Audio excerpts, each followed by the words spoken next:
गा रहे हैं और आप लोग भरपूर आशीर्वाद क्या दुला दीजिए। ढूंढ गौती, लेकिन अब यूट्यूबर भाई कमर से कहता हूँ कुछ नहीं, छटका पटका किस कलर की छठ है?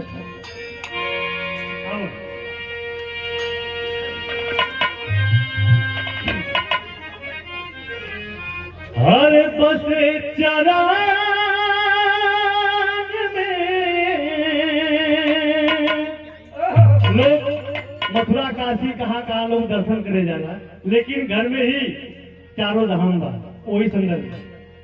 अरे बसे चरण में जे करे काशी मथुरा चारों धाम, अरे काशी मथुरा चारों धाम, माई बाप से बढ़ के दुनिया में बना कौनो स्थान, माई बाप से बढ़ के दुनिया में बना कौनो। उस चरण में करे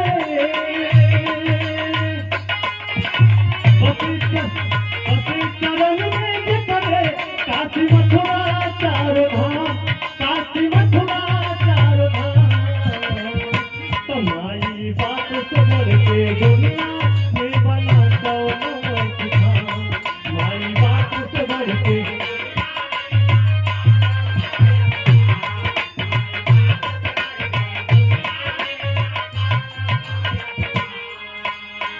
माई बाप जेकरे पास ना बात है, जेकरे पास माई बाप ना हुआ होकर जीवन कैसे बात कैसे लहू से अपने सीख के माई तो है दियावली,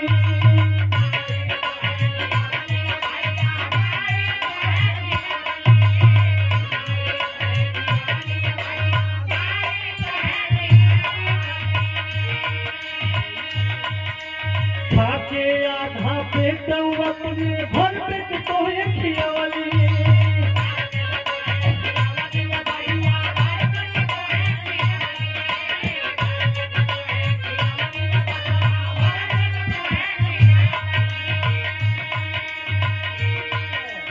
तोहरे एक खरोच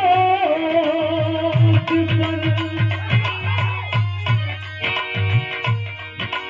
तोहरे एक खरोच पे अपन दे देवे जान, दे देवे जान, हमारी बाप से बढ़ के दुनिया में बना कौनो स्थान।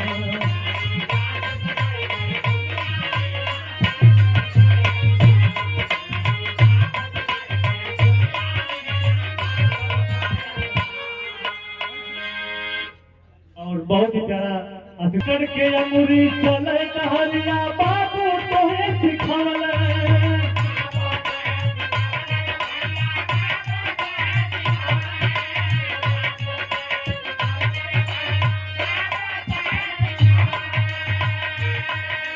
कैला तू फरमाइश जान सारा तोहर पुरवले,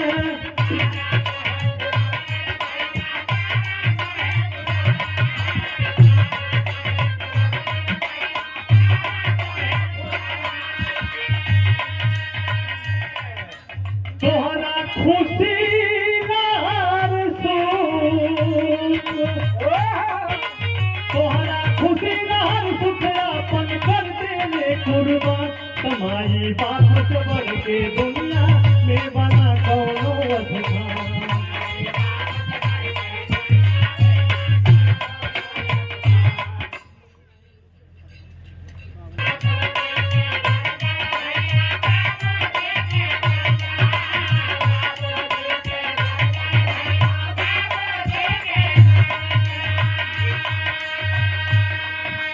कबहू केहू चुका न पाई माई के दूध के कर्जा।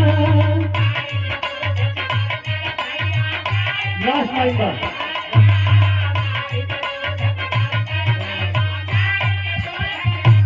फोटो खींच लिया, फोटो अरुण करण